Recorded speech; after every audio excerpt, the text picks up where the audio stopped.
Hello everybody, this is Debo, Debo's Movie Reviews here. And today I'll be reviewing Batman 66, directed by Leslie H. Martinson, also starring Adam West as Batman, Burt Ward as Robin, Lee Weaver as Catwoman, Cesar Romero as Joker, Burgess Meredith as Penguin, Frank Gorshin as the Riddler, Al Napier as Alfred, Neil Hamilton as Commissioner Gordon, Stafford Rep as Chief O'Hara, with a cameo by Madge Blake as Aunt Harriet, with Reginald Denny as Commodore Schmidlap.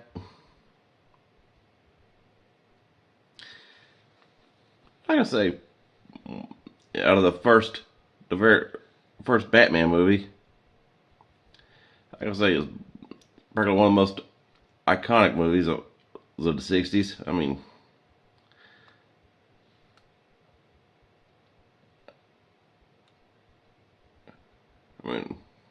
hell,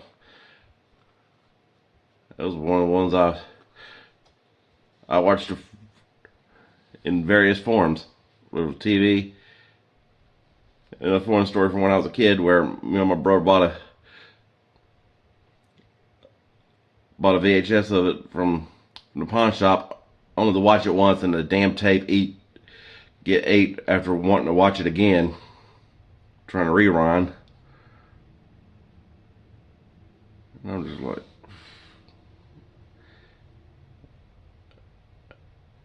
and then of course got a Blu-ray now, but hey, say what you want about the campiness of the Adam West Batman, but he did have the best Batmobile, which was built by car designing legend George Barris, and which was based off of a failed Ford concept, which Ford only sold to Barris for $1. Talk about a deal.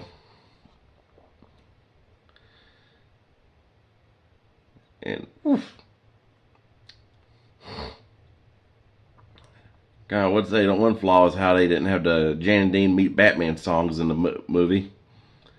Because which was their last album before Jan's near fatal accident that derailed the band. And of course,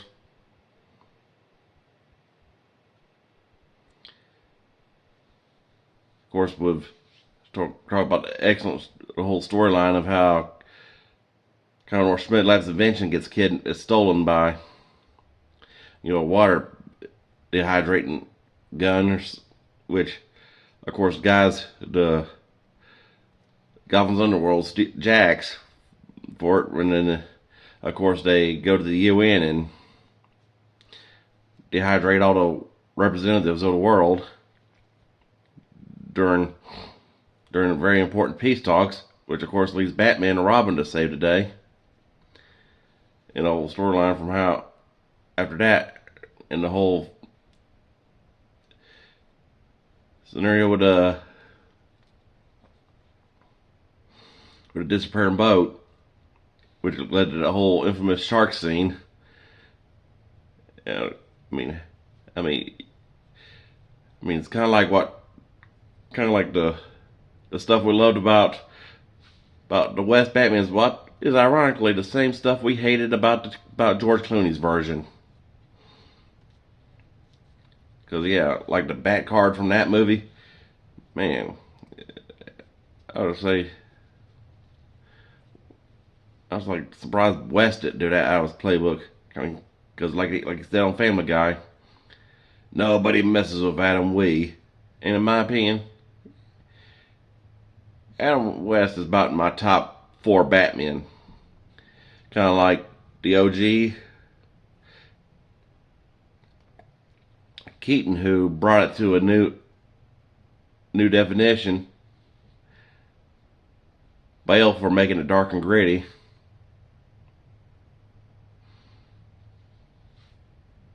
And of course, Conroy for best animated Batman, which of course, in my opinion, Hamill was the best Joker, but Romero knocked it out of the park as well. And I still got to say I'm kind of still on Team Meredith when it comes to Joker. I mean Penguin.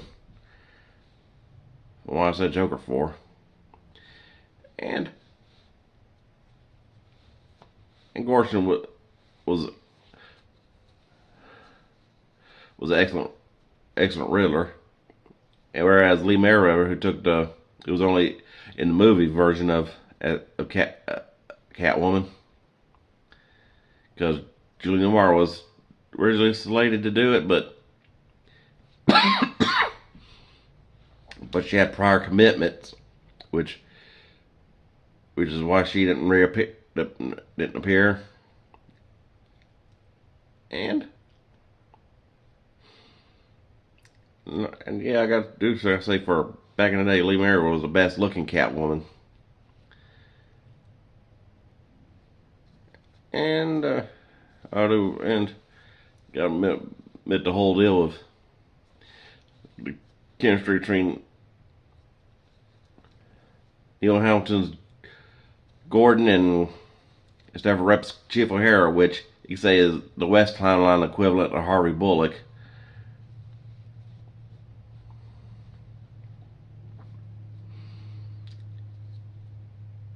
Which I got to give it to West, because at least we got two anime movies before he passed, which kind of set in the timeline of where it was just one that was a Return of the Cape Crusader, and then there was the sequel where Shatner was Two-Face, which those of which will be for later reviews, but hey, like they say on Family Guy, like you said, nobody messes with Adam Wee. And quite frankly, my opinion, Family Guy died with Adam West.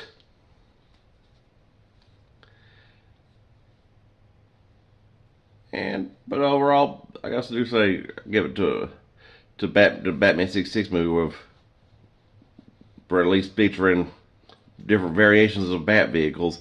Not only the Batmobile, but the Bat-Cycle with a go-kart sidecar, and of course the Bat-Copter. Surprised we didn't get the Bat-Plane, but hey, you just had to have the Bat-Copter, because along with the whole different scenario with a West timeline compared to every other timeline, is how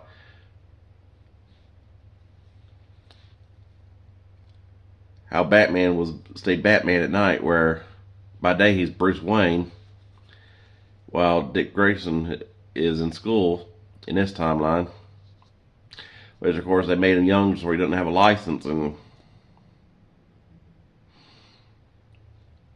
which led to that scene where Alfred had to take over the Batmobile, and I'm just like, and we're a terrible disguise to the point of,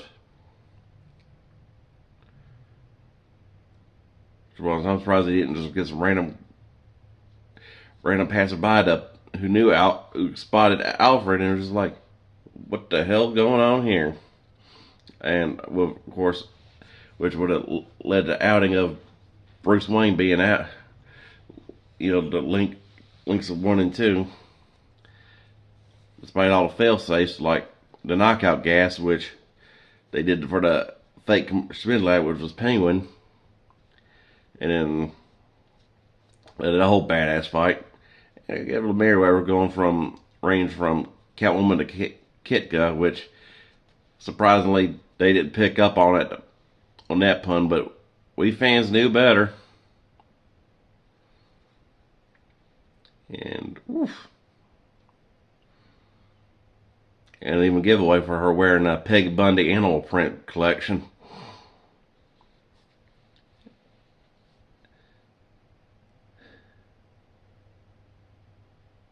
Man.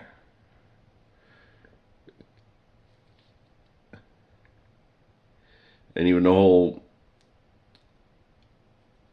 infamous scene with the some days you can't get rid of a bomb. Overall, I gotta rate this a 5 out of 5 masterpiece. I hope y'all like, subscribe, and enjoy, and I'll keep dishing them out.